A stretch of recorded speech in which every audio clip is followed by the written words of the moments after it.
A split second is all it takes to turn your world upside down in a way most people can't possibly imagine. 19 years ago, my family's lives were changed forever when my brother was in an accident, leaving him quadriplegic. After years of seeing his day-to-day struggles, I knew I could no longer just sit back and watch.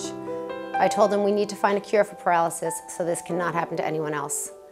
We knew we couldn't make a miracle happen overnight, but we could at least start to help those suffering today to achieve a better quality of life. This is why I started the Lucky Laces Spinal Cord Foundation and adopted Lucky Laces awareness bracelets as our symbol.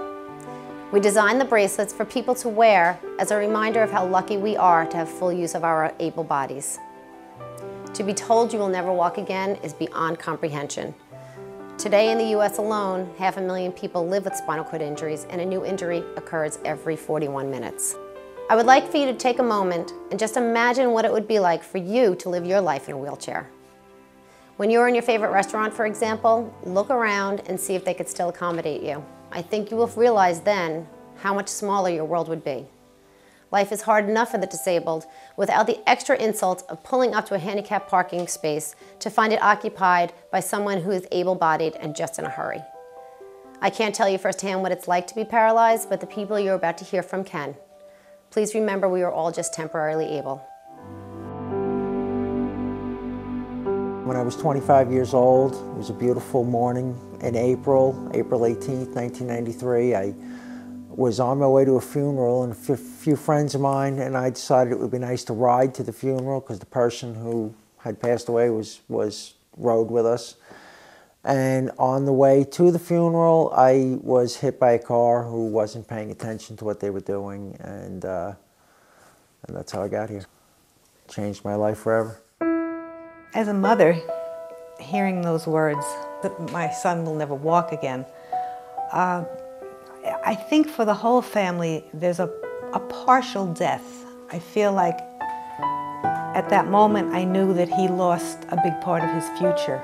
There are moments when I think I've had a bad day, and he's willing to listen. So he's the same person he was, and it's just difficult, very, very difficult to watch your children struggle. If I could switch places with him, because he was so young. And now I'm going to get emotional. The future is uncertain for all of us.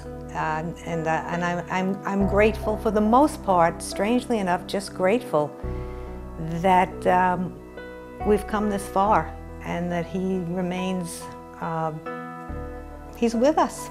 I just want people to know that we're temporarily able, that we should all be so grateful for the abilities that we have. And all of these people you've heard from, we're just doing what everybody does. It was the fickle finger of fate, that moment, that other people ride motorcycles and are in accidents, and people dive into pools, and people dance and have fun in bars. Why did it happen? We don't know. It was April 10th, 1980. It's my 17th birthday. A friend and I went out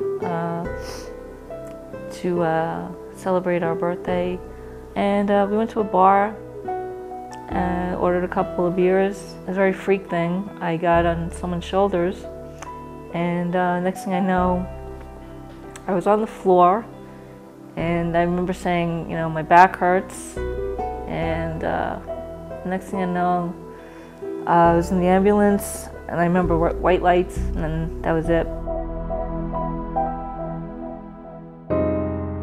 My name is Kevin McDermott. I'm 25 years old now. At the time of my accident, I was 22. I was out with a group of my friends, and one afternoon we were just playing cornhole by the side of the pool. One of my friends went in to get some pizza, and I was just walking by the pool and decided to jump in. I kind of knew, especially at the moment of impact, I knew that it wasn't good. Before the accident, the biggest things in my life were riding my motorcycle, playing guitar, and I was an avid fisherman. And one of the most frustrating parts of life now is watching other people do the things that I used to love to do. I was a typical 17-year-old. I mean, I loved tennis. I wanted to be a professional tennis player. You know, I loved hanging out with my friends. You know, 17's a hard age because everybody's on the cusp of independence. All my friends were getting their cars and learning how to drive, and I was learning how to drive. You know, I was dating, I was just entering that, and planning on going to college. My interests before the accident were anything that dealt with sports, anything. Any kind of sport. I'll be in the backyard playing backyard basketball with my two brothers. I'll be on the tennis court. I loved golf. And in high school and college, I ran track and field and cross country. So any kind of activity was my thing. And unfortunately, you know, that's just something that's put off to the side for now. Every day, just getting up is a challenge. Getting through.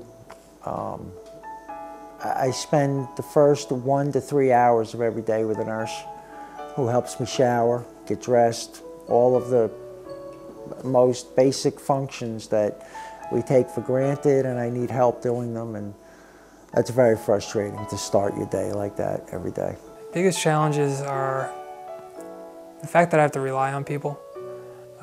It's pretty tough for me. I was very spontaneous with things. I was the one who really wanted to help someone else. If someone needs to call me, I'll be there in a second. But now the fact that I have to wait for people to, help me out is kind of difficult, probably the most difficult thing. Pain's a big challenge. Pain has been a big challenge for going on 32 years now because of my incomplete sensation.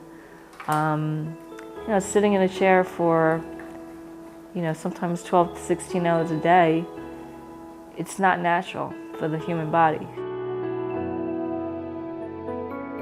I would like able-bodied people to understand that if you do have a spinal cord injury, you're basically the same person you were before. If you were motivated to play sports before, you're going to want to play sports now. If you were a musician before, you probably want to be a musician now. You're the same person. If you're lazy, you're probably going to be lazy now. If you're ambitious, you're probably going to be ambitious now. I do believe that there'll come a day where other people won't have to live like this. Whether it comes within my lifetime, I don't know.